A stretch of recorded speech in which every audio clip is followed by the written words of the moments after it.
Welcome to the Scientific Sense podcast, where we explore emerging ideas from science, policy, economics, and technology. My name is Gill Eapen. We talk with world's leading academics and experts about their recent research or general areas of topical interest. Scientific Sense is an unstructured conversation with no agenda or preparation. We cover a wide variety of domains where new discoveries are made and new technologies are developed on a daily basis. We are most interested in how new ideas affect society and help educate the world how to pursue a rewarding and enjoyable life rooted in science, logic, and information. We seek knowledge without boundaries or constraints and provide unedited content of conversations with researchers and leaders who love what they do. A companion blog to this podcast can be found at scientificsense.com, and this podcast is available on over a dozen platforms and directly at scientificsense.net. If you have suggestions for topics, guests, and other ideas, please send them to info@scientificsense.com, and I can be reached at gill@eapen.info.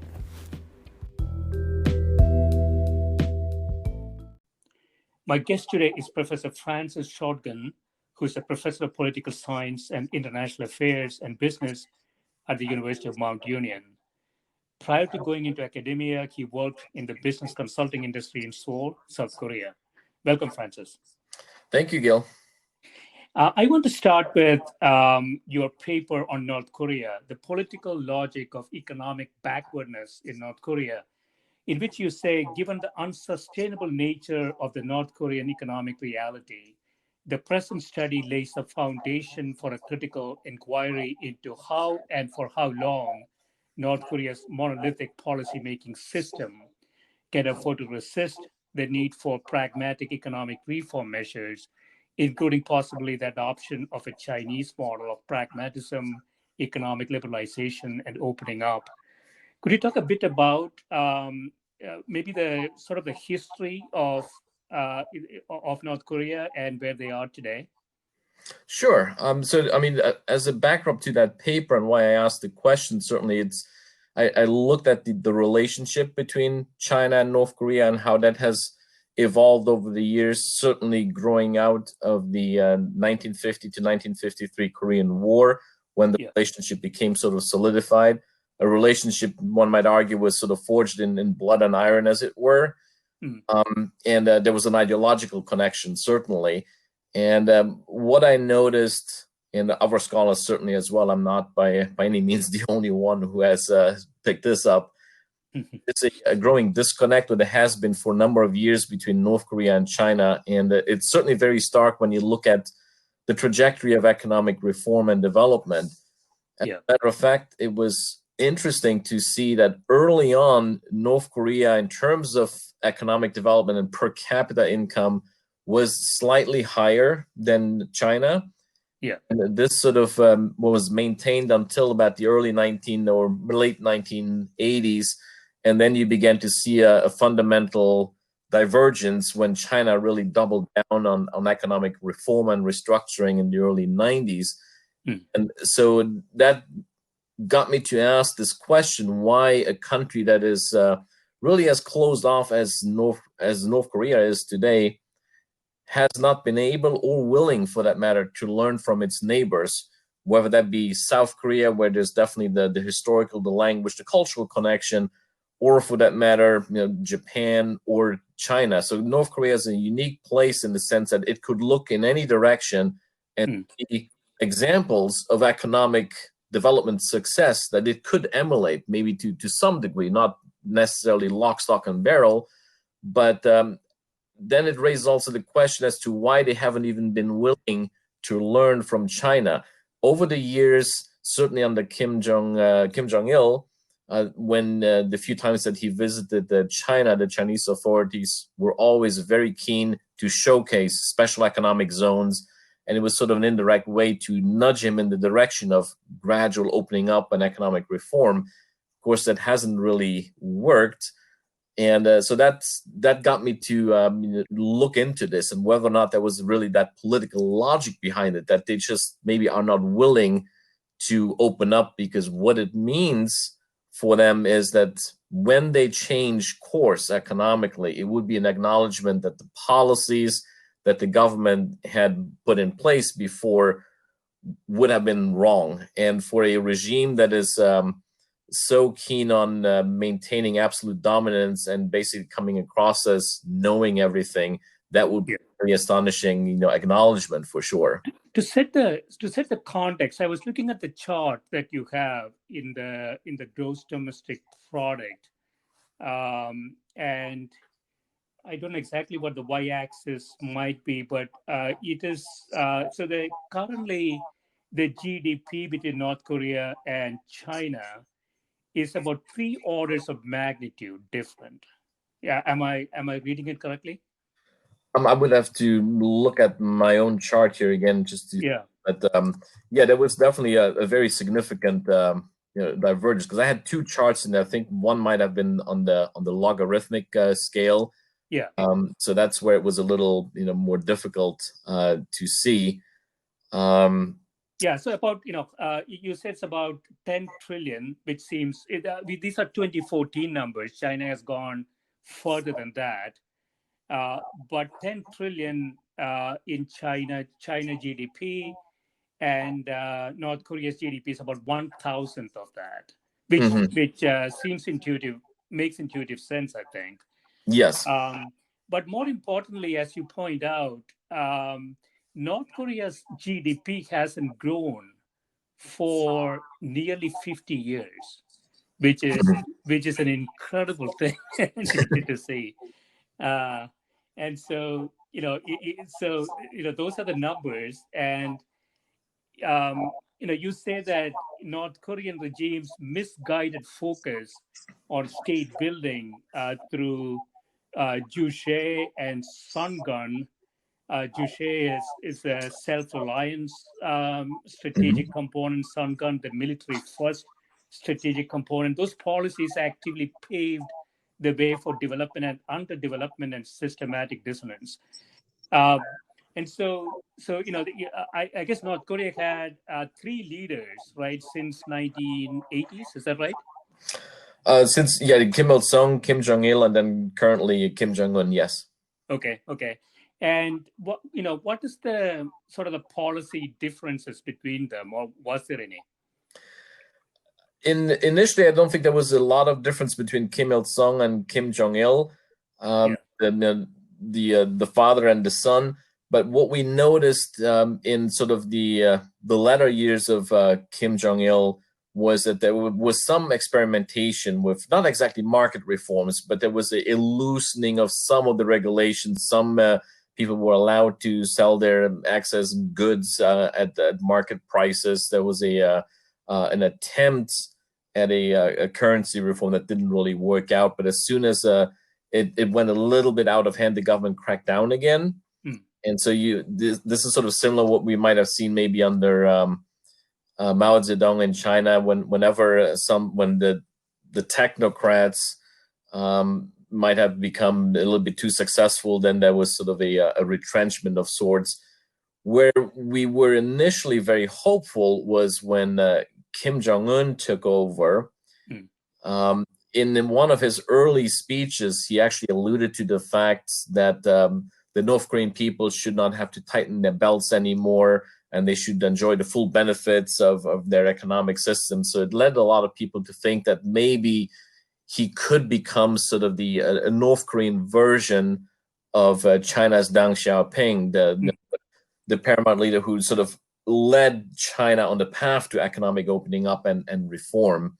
Right. And those early hopes were certainly dashed. But nowadays, very recently, actually, in the last, I think it was the last week or the last 2 weeks, there was an acknowledgement by the North Korean regime that the current 5-year plan was actually not working the way it was supposed to, and that they might actually revisit that one at a party meeting in January. So that might be sort of a very subtle acknowledgement that they do recognize things will have to change. It could have been compounded, of course, by the COVID-19 pandemic, because North Korea, the limited exchange it has had with China, the economy right now seems to be a lot more closed off because the borders are very much closed right now. The North Koreans were trying really not to have cases of COVID-19 in the country. That doesn't mean, of course, that they don't have any, and they probably wouldn't acknowledge it. But the economy certainly has taken a hit, and trade. Not a lot of data coming out. That's the problem, right? So exactly. So if I remember correctly, Francis, that Kim Jong-un is Western educated guy, right? Did he have his education in Europe? Yes, he was apparently at a boarding school in Switzerland for a number of years. And that exactly is what also led to some initial hopes that maybe that Western exposure might have rubbed off on him, and might have sort of sown the seeds for a more reformist mentality. Right. And those hopes were dashed quickly. And as you said before, they are sort of at the center. They can look in many directions and see what other countries have done. So you say in the paper, even if expectations of North Korea emulating the China model of economic development in its totality are misplaced, it's nonetheless reasonable to assume that the incontrovertible evidence of China's economic reform and development success since the early 80s would compel the North Korean regime to consider embarking on the path of an ideological and economic pragmatism and learn from China's economic reform measures in tangible ways. But it did none of that, right? Yeah, well, at the very least, extremely little. They did have some examples of sort of special economic zones. One was on the border with China. And of course, we also have the Kaesong Industrial Park, which is a joint venture actually with South Korea. It is in the north. It is staffed with North Korean workers, but South Korean companies were locating some basic manufacturing there. It has since been closed again after all the detentions between the North and the South over a number of years. So there's not a lot of activity there, if any, right now. But in the North, we had some special economic zones on the borders with China and North Korea, but it was with Russia as well. But it was not on the same level as what you saw in China when they opened up with their Kaifang, the reform and restructuring policy in the late 70s, early 80s, the open door policy, really bringing and inviting foreign investors to set up shop. That kind of dramatic push has not happened on the same level in North Korea. Yeah, and China, obviously, being close by, has a lot of interest in North Korea. But you say the conventional assumption that the China-North Korea relationship is anchored in a strong foundation of political and ideological perspectives, however, misses a larger point that beneath the surface of the alliance relations, the two countries share very few common interests. Could you expand on that? Sure. I mean, on the one hand, a lot of people might say, well, there are similarities in terms of their political systems, communist or maybe more sort of Stalinist really in North Korea, but the ideology was similar. Central planning was a norm.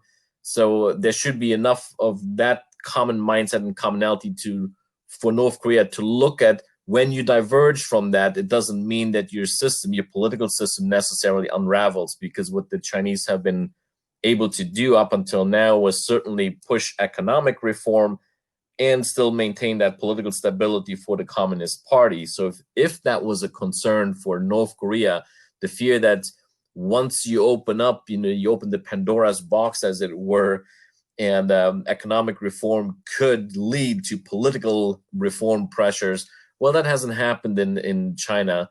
The case, of course, in North Korea might very well be that you have a family dynasty, essentially, and you have to rely on the support of the military. The military was vested in the system.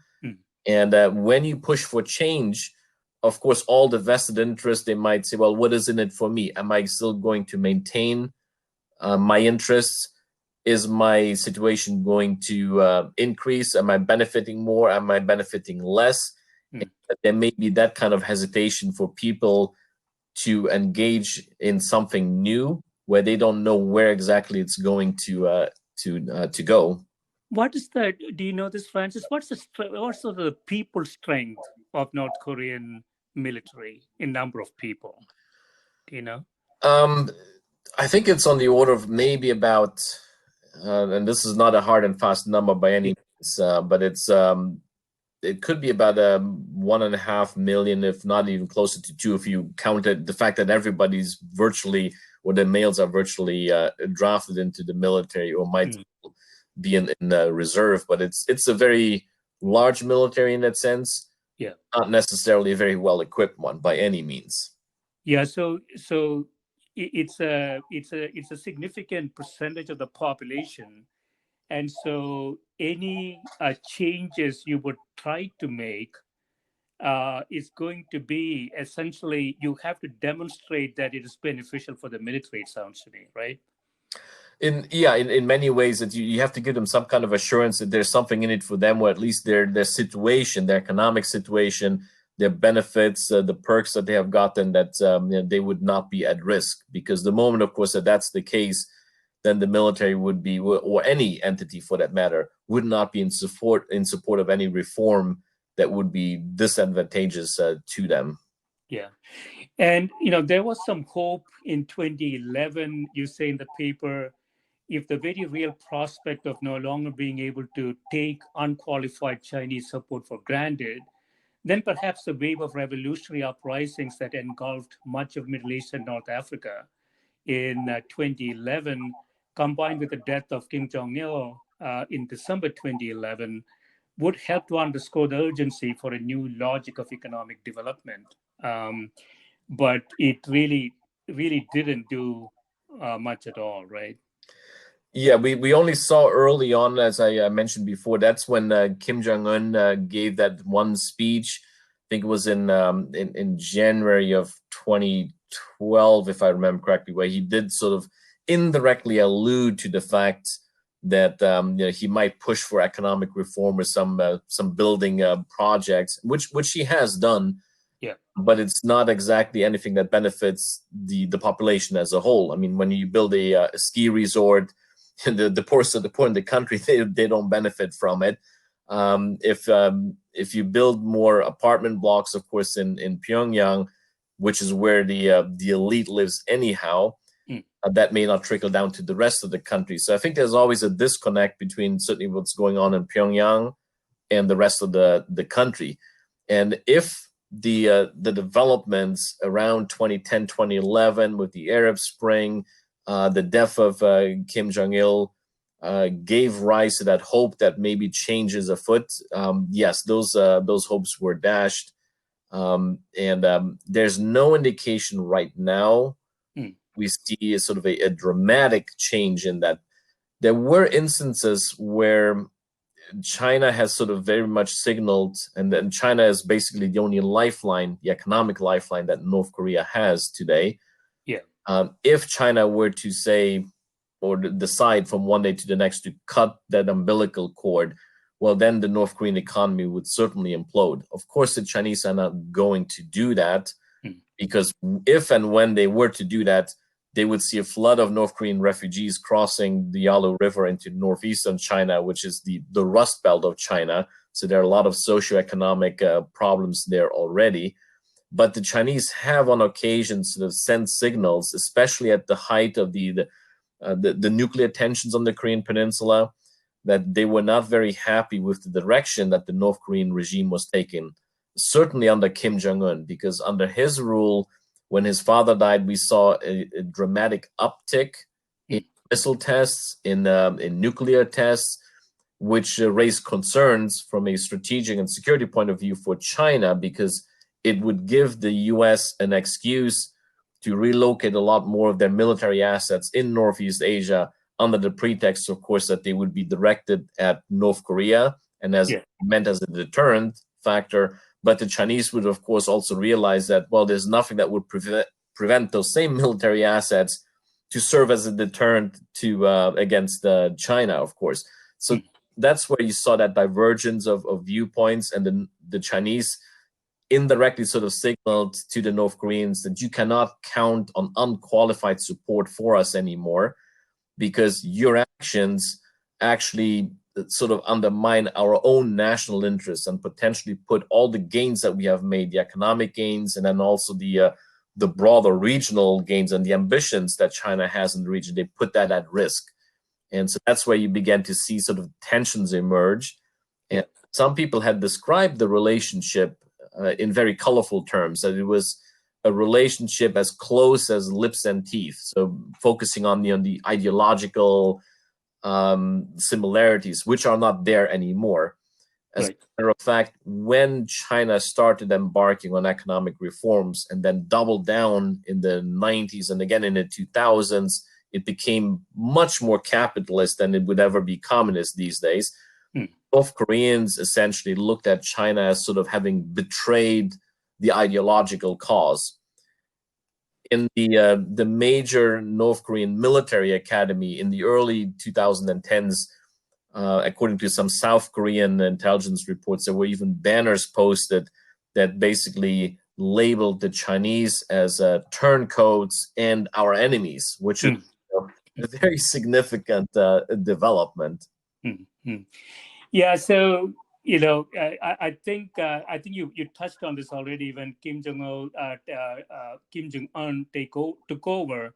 He started some sort of management programs, maybe because of his Western education, but there was nothing really there from an implementation perspective.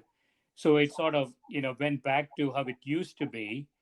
And this idea of political independence, economic independence, and military independence as sort of the axes of strategy is really what they have been attempting to pursue, right? So I would imagine almost all the GDP is going into just protecting themselves from a military perspective.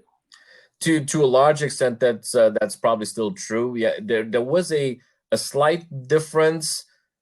Where under Kim Jong-il, you had the so-called Sungun policy, which was really the military first. So whatever limited resources you would have, the military would be first in line, and whatever scraps you had left over would be then used for other economic projects and so on. Under Kim Jong-un, we saw a slight change there. He talked about the Byongjin line, which essentially tries to have it both ways, where you focus on the nuclear program and on economic reform.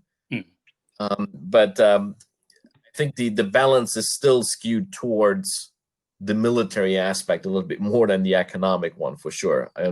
Or if it is more or less equal, then it would be an example of mismanagement on the economic reform side, because we haven't seen that much progress. Now, there are people that have gone to North Korea. I was at a conference in Seoul on North Korean studies quite a few years ago, and there were other Western scholars as well who had a chance to go to North Korea, and they said, well, there are some changes afoot. You see more, building projects, but certainly mostly in Pyongyang again. It's you see, massive infrastructure projects being implemented across the country, for that matter. Right. Yeah, and as you say, they have an example very close by to learn from. But you say, contrary to North Korea's attempt to focus on economic and military development simultaneously, as you mentioned, China adopted a full modernization process, beginning with agriculture and subsequently expanding in stages into industry, science and technology, and military, without being unduly consumed by concerns over regime survival. And we'll talk more about China after this. It's sort of interesting, the path that China has taken. There are other countries who attempted that too, to have some sort of a strategic, systematic path to higher level of development. And for example, India had something similar, but China has done it much better than its democratic neighbor. I think that go ahead. I think that's partly due to, well, the leadership that China did have under Deng Xiaoping, where you had, I mean, you need a visionary leader, somebody who's not necessarily too afraid to rock the boat or bring or push through some change. But the key for the Chinese success, of course, was they didn't just open the door completely and change the system entirely, lock, stock, and barrel from day one. What was really at the heart of the Chinese system is really that pragmatism. Yeah. You try something new and then you test it first on a smaller scale, which is where their special economic zones came in. And I guess that is what the Chinese wanted to bring across to the North Koreans. As I mentioned before, when Kim Jong-il would go to China, the Chinese authorities always took him to special economic zones. There were even pictures where he was touring the financial district in Shanghai, or some of the special economic zones and special technology development zones on the outskirts of Shanghai, and with the backdrop of the Shanghai skyline, the Pudong area. And the message was always very clear from the Chinese side. This is what you can also achieve. If we pulled it off, you could do that as well. But the difference, I think, for the longest time was, Kim Jong-il, the father of Kim Jong-un, certainly was no Deng Xiaoping. Yeah. So the Deng Xiaoping had that mindset. He had these famous sayings that it doesn't matter if the cat is black or white, as long as it catches mice, it's a good cat. Right. Yeah. You cross the river by feeling the stones. So it was a slow but deliberate process. Right. And I think that the longer that North Korea would sort of put it off, the more difficult it's going to be to push through meaningful economic reform, because anything that you push through when you do it belatedly is not going to reap the benefits that you think it will have. Right. Yeah, I mean, it underscores the importance of leadership, right? So I want to jump into a book chapter that you have on China, Taking Center Stage, China's New Role of Assertiveness in the 21st Century International System, in which you have a quote from President Xi. It says that tomorrow of the Chinese nation can well be called, a time will come to brave the wind and ride the waves. Since 1840, we have struggled continuously and have unfolded a brilliant prospect for the great rejuvenation of the Chinese nation in the territory of China. And he says all of us feel that we are closer to this objective of this rejuvenation of the Chinese nation at any other time, more than any other time in history. So, and you talk about, again, sort of the history of China, the leadership, and this is a very, very strategic, deliberate process that China has gone through over 40, 50 years, right, to get here. Yeah, and some people would, of course, say, to come back to what you had mentioned before on the previous paper, the four modernizations that China has had. So that was it was very strategic, but you focus, with you start with agriculture, and then you focus on this sort of on manufacturing, and then on science and technology, and then the military. So there was a logic behind it. And this other paper that you referred to here, I should highlight that it's not in print yet. It will be in an upcoming book that will be coming out later this year. Okay. And the whole message here is that, yes, China is sort of reclaiming it's what it sees as its rightful position in the world. And that this comes back from that mindset of having been, the Zhongguo, the Chinese term for China, Middle Kingdom. So where China for the longest time was sort of seen as the center of the universe. And you look at the pronouncements that the Chinese leadership has now when they talk about a Zhongguomeng, or a China dream. So, it's the China dream on two levels, depending on how you interpret it. Some people actually translate Zhongguomeng as Chinese dream, which then would mean it's a dream for the average Chinese person, that my situation in life is going to improve. I climb up the socioeconomic ladder. I will make it into the middle class. I will have my, the Chinese version of your house with the garden fence and the dog and so on, kind of like the Chinese version of the American dream, if you will. Mm. And then other people have said, yeah, but it's also the China dream. So that's the dream of the Chinese nation. And this is where Xi Jinping, the current president, talks about the rejuvenation of the Chinese nation. And what he's actually referring to then, and that date that he also goes back to the 1840s, that is really when China saw a dramatic decline. Yeah. When it lost a number of conflicts with the British, the so-called Opium Wars. Then there was a conflict with Japan in 1894-95 that it lost. It saw territory being occupied and then being given for 99 years, or released rather for 1990 years by the British, Hong Kong and the whole Kowloon Peninsula, Macau.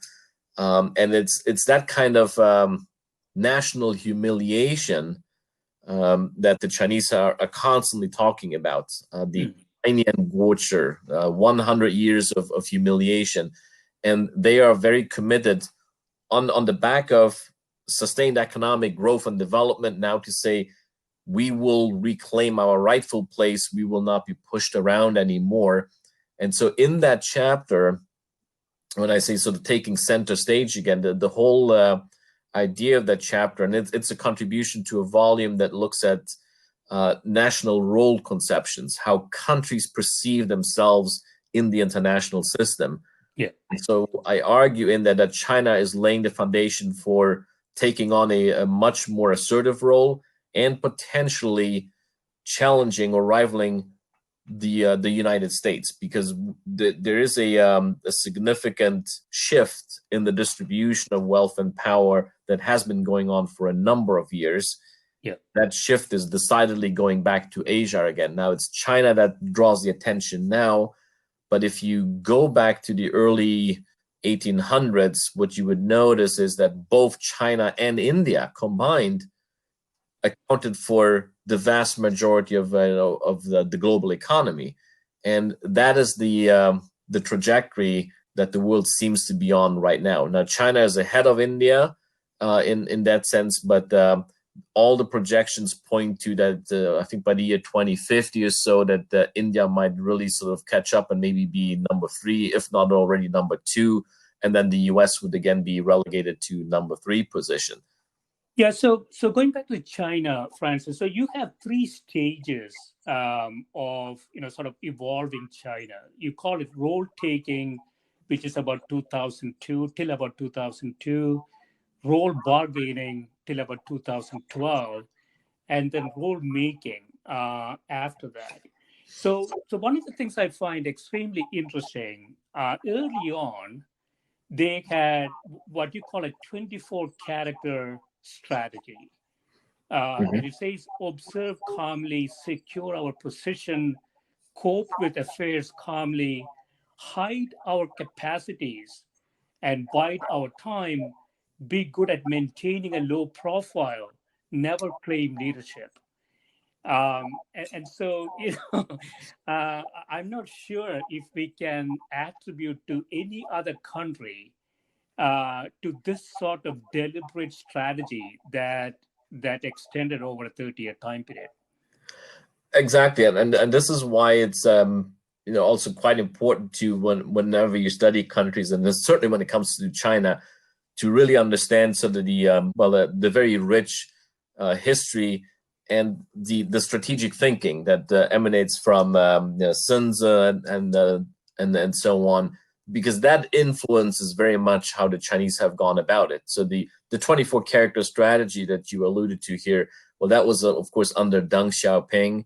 Yeah, you wanted to learn from the West. You wanted to catch up economically. You wanted to get out of the Maoist years and the socioeconomic dislocation in the aftermath of the Cultural Revolution. And so the name of the game was really catching up, but not rocking the boat. Essentially sort of flying under the radar. And this is also why they announced that the 4 modernizations and military was deliberately the last one. Now, when it comes to that, the role bargaining that you mentioned, China, or the role taking initially when China was still influenced by that 24 character strategy, Deng Xiaoping's thinking that you don't want to rock the boat, don't draw unwanted attention to yourself. Yeah. That's the way that you can expand your influence. And they're growing. They're growing at 10% per year during that time. Exactly. Yeah.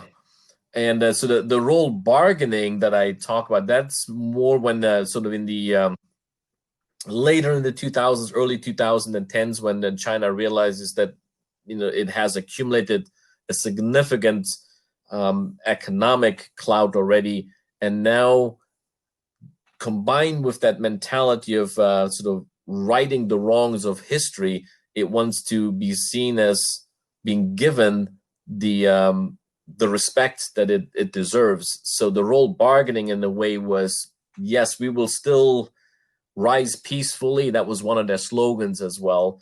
Right. The Heping Juesi, we rise peacefully. Don't worry about us. We are not trying to upset the international balance of power. We're not a revisionist power in that sense. We have no global ambitions, although that can certainly be debated. And then they shifted to peaceful development because they were so sensitive to the reaction that they got in the West when governments and also scholars and so on were a little bit more hesitant to just buy into this peaceful rise argument. And so everybody started noticing it then, right? So you have a quote here from a Deputy Secretary of State, Robert Zoellick. In 2005, he says China is big, it is growing, and it will influence the world in years ahead.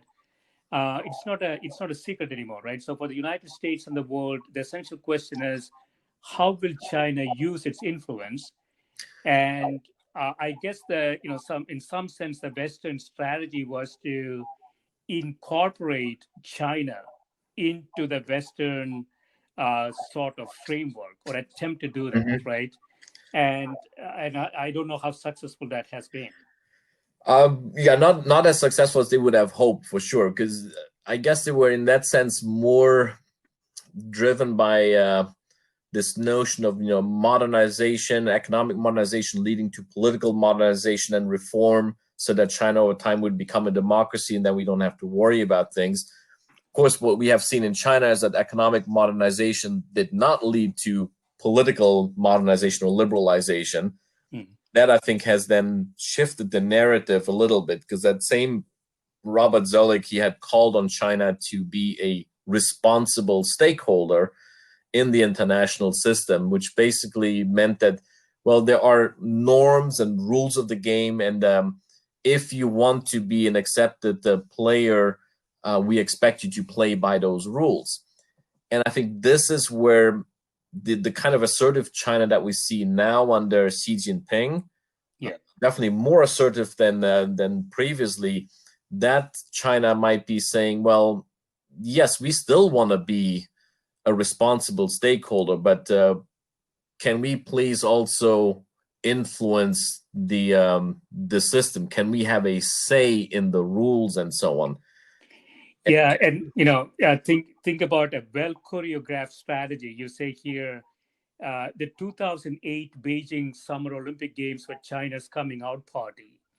The event's official slogan, "One World, One Dream," was a thinly veiled attempt to assuage international concerns about China's rights and to project a purported commitment to international order. And so, it was a beautifully conducted Olympic Games, right? They demonstrated what they are capable of, and it's all in the context of what the West really understood. Exactly, and then over time, what you see is we have the Belt and Road Initiative now as well, and again, this is sort of it's an economic charm offensive, if you will. Here, I'm borrowing deliberately a phrase, a title of a book by Joshua Kurlansik, who wrote a book called Charm Offensive and about China, where they're literally sort of suggesting that we are trying to help connect countries, become part of the global economy. We help build infrastructure. And why should this be seen as anything other than just us being a responsible stakeholder in a way? Right. Of course, that push also has given rise to, well, concerns on the part of the West. Because for one, I guess the West doesn't have a similar answer to that, certainly not on the scale that China's rolling out.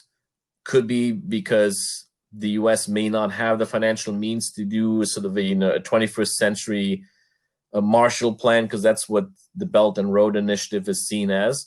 Yeah. And it's a way for China certainly to expand its influence, not just economically, but again, there's a strategy behind there as well, because China has been trying to, in its quest to be more of an equal participant, right, equal player, whether that's in international organizations like the World Bank, the International Monetary Fund, where it was not treated even remotely equal, even though it was at one point when it was the third largest economy, or now, depending on how you measure it, it's either the second largest or the largest, if you use purchasing power parity basis data or not. Yeah. But the voting rights that China was granted were very much lower than the US. I think it was on the US had about 12 or 14% of the voting rights, and China had about 3.5. So there's a huge imbalance there. And so what China was also trying to do was extend its influence through its currency, and it achieved some of that. I think it was in 2015, if I remember correctly, when the renminbi, or the Chinese yuan, was accepted in that basket of currencies based on which the special drawing rights of the IMF were based on. Right. It raised the profile of China, even in the financial sense. Now, with the Belt and Road Initiative, yes, China is building infrastructure projects, ports, roads, railroads, and you name it, power plants, dams. But at the same time, it's giving loans to those countries. And when it beefs up, when it helps those countries develop their economies, and it's now trading, it is also laying the foundation for trade flows to or the payments to be conducted in Chinese yuan. So it's internationalizing the currency on the back of the Belt and Road Initiative as well.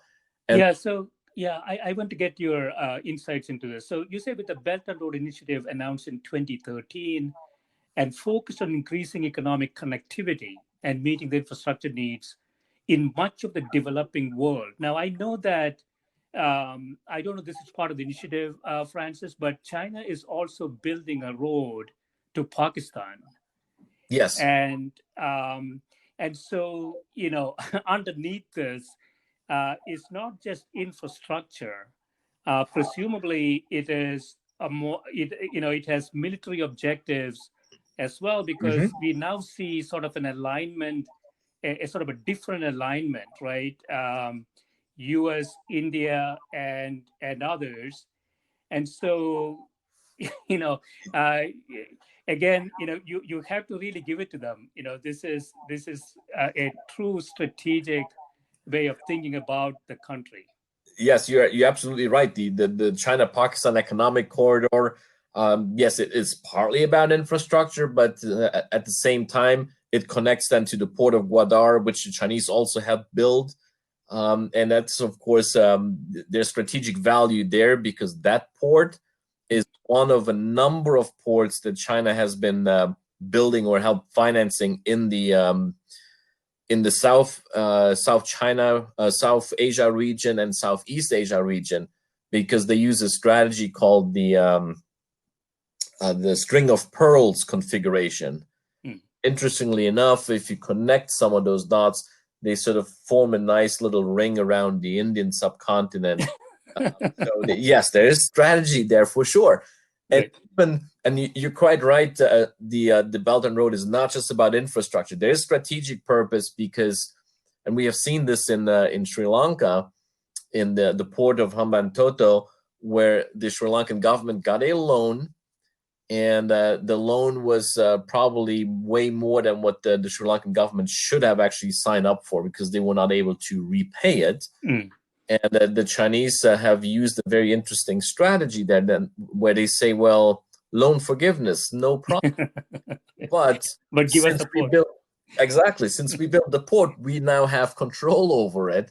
Right. That has given rise to concerns about a debt trap diplomacy. And it has expanded all the way to Africa now, because this is also where China has a phenomenal footprint. Right. Yeah, and I mean, you know more about this than I do. If you think about the Chinese strategy, maybe 10 years ago, you would have thought that, they're trying to lock up raw materials, oil production, essentially components of manufacturing. And as economies progress, that is going to be less valuable strategy. But that is not the case, right? So I want to get into your other paper, Weaponizing Globalization, Chinese High-Tech in the Crosshairs of Geopolitics, in which, you say in the tragedy of great power politics, John Mearsheimer states, although the intensity of their competition waxes and wanes, great powers fear each other and always compete with each other for power. And great powers are rarely content with the current distribution of power. On the contrary, they face a constant incentive to change it in their favor. And we are very much into this now, right? Very much a high-tech driven war between the US and China. Absolutely. I mean, it's definitely unfolding, where people are talking about the emergence potentially of a technology Cold War. When you see how Chinese tech companies are being treated in their overseas ambitions, I mean, Huawei would certainly come to mind. And where this paper that you're referring to here also is coming out later this year. This is a 2-volume edition on Huawei in particular. Right.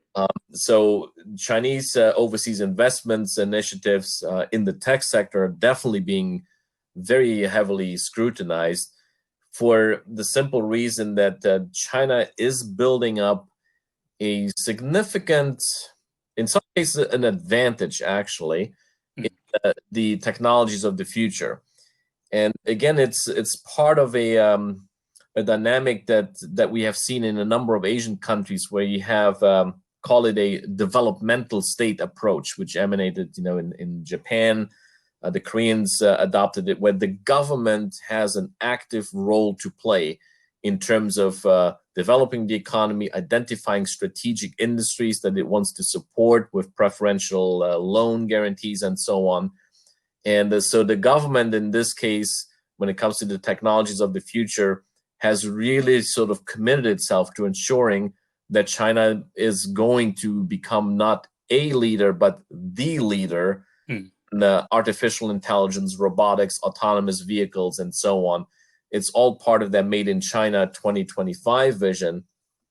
You add to that their artificial intelligence blueprint, and it really seems to suggest that the Chinese are squarely focusing on securing sort of the high ground, or the commanding heights of the industries of the future. And this is where the competition is unfolding. Yeah. You now have Chinese companies going abroad, like Huawei, which is basically the number one leader in terms of being able to build an entire 5G network. There's not a single American company that can build a full-fledged 5G network on its own.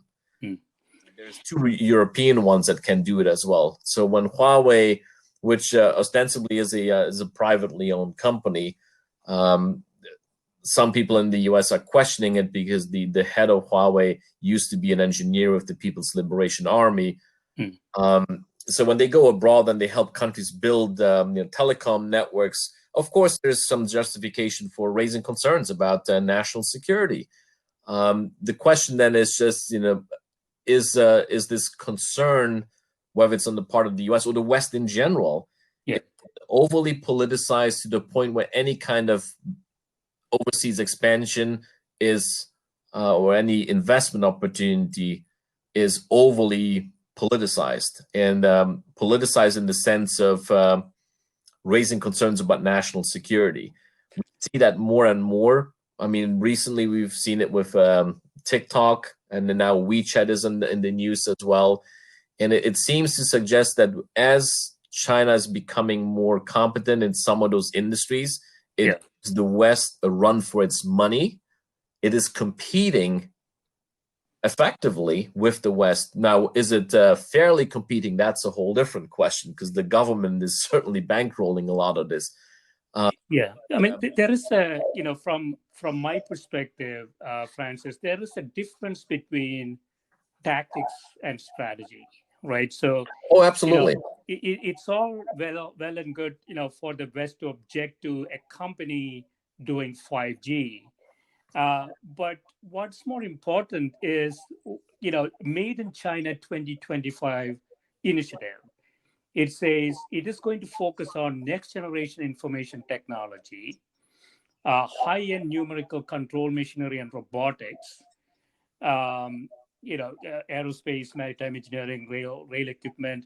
That's all fine, but also new materials, biopharmaceuticals. So these are, sort of the industries. For example, the U.S. believes it has a lead, and it's essentially saying, yeah, we're going to take all of these industries, not take, but we're going to lead in all these industries. So that strategic initiative,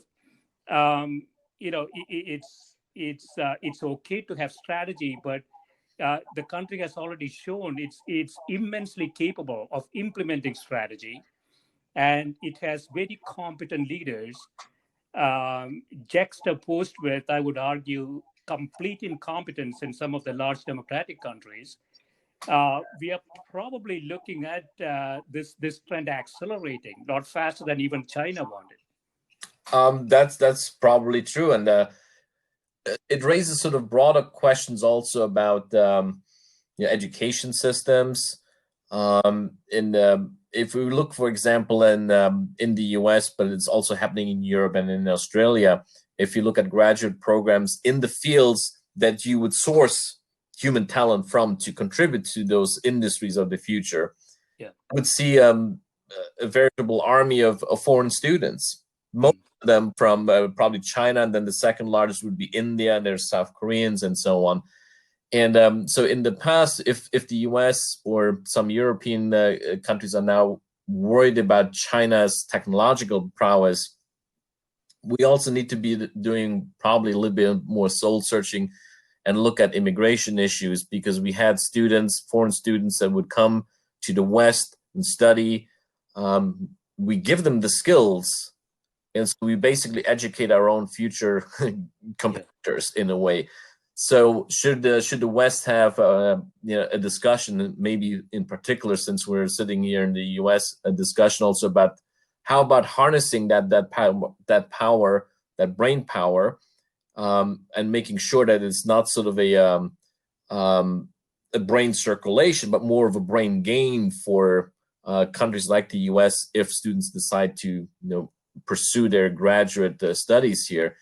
And what we're seeing now, of course, is that we close the door more and more to students, again, on national security grounds as well. In some areas, specifically, Chinese students are not allowed to deal with certain technologies anymore. And that, again, just sort of doubles down on China's efforts. It makes them more determined to achieve in their own country, potentially, those educational, or to overcome those educational hurdles and cultivate that human talent even at home. Yeah, so we have to look at it not just as sort of it's a deliberate strategic move. It's China has ulterior motives, but what are we also doing on the human front in terms of instilling in our people the skills of the industries of tomorrow? Yeah. So my instincts are slightly different, Francis. So I want to get your perspective on this. I still believe open borders. Anything that you do on the people side, U.S. almost had a monopoly on essentially going out to the world and collecting the best graduate students for a long time. Hmm. And closing the door on that, I suspect is going to hurt us more than otherwise. Absolutely. Um, I also believe that, so for example, this podcast, there are only two countries that this podcast will not be heard. And I don't know what the reason is. And it's North Korea and China. And so the competition is, I believe, is really in information and any strategy. Even though China has been quite successful in the first two stages, where they had a very deliberate way to get to, let's say they got to a $10,000 per cap GDP, and the US is at $100,000 per cap GDP. So there's just still an order of magnitude difference there. Hmm. But to go from 10,000 to 100,000 is going to require, I believe, for China, a very, very different strategy than they have been pursuing. At least that's my instinct. And I would not disagree with you on that. Absolutely. And if I may sort of put a sort of a personal anecdote in here, I have lived in Asia and even studied there. And what I noticed over the years when I was in Singapore, you have a lot of Northeast Asian, well, Singapore is in Southeast Asia, but in a lot of those countries, you have an education system that was more predicated on memorization, rote learning, Yes. Yeah. not a lot of out of the box thinking, innovation, creativity. And what I have noticed is that in some places, not really widespread yet. Mm. It was telling nonetheless that at a time when in the US we haven't thrown it by the wayside, but we have moved a little bit more into sort of the pre-professional focus, maybe downplaying the liberal arts a little bit more, where we got a lot of that creativity and innovation from. I mean, even Fareed Zakaria wrote about this in defense of liberal education. Yeah. Then when I spent time in Asia, in South Korea, in Seoul National University is focusing a little bit more on liberal arts now. Todai, Tokyo University in Japan, has embraced some of it. Yonsei University in Korea. Beta, I think Peking University has done some of that. In Singapore, the National University of Singapore has a joint venture with Yale University, Yale and US College, which is the first full-fledged liberal arts college.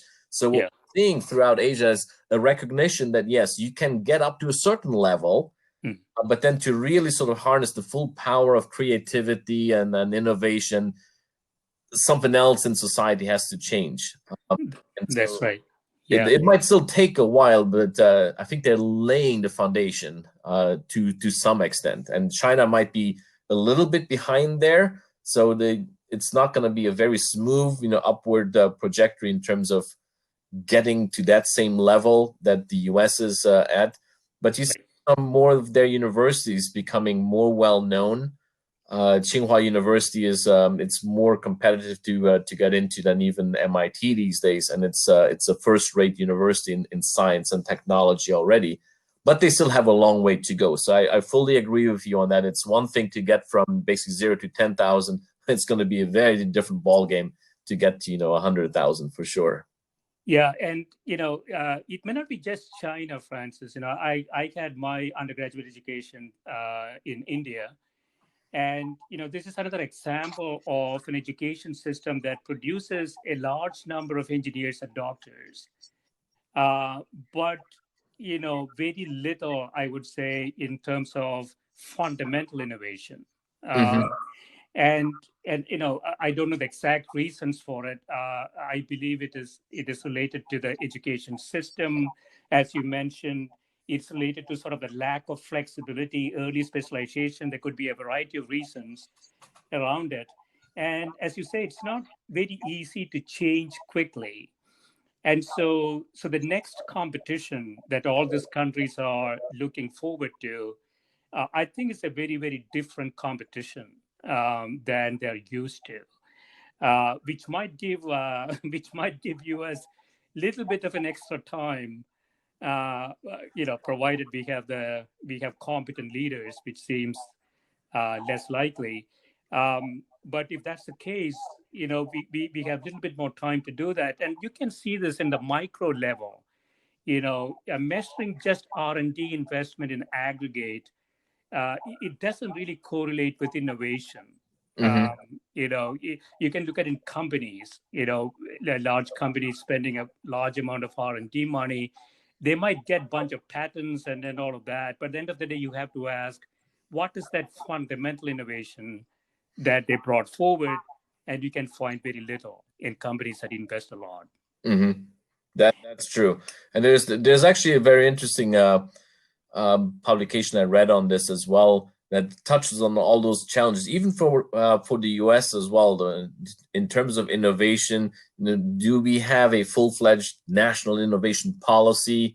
I mean, we have some aspects of it, but it's not on the same level as, say, South Korea would have it, or even China for that matter.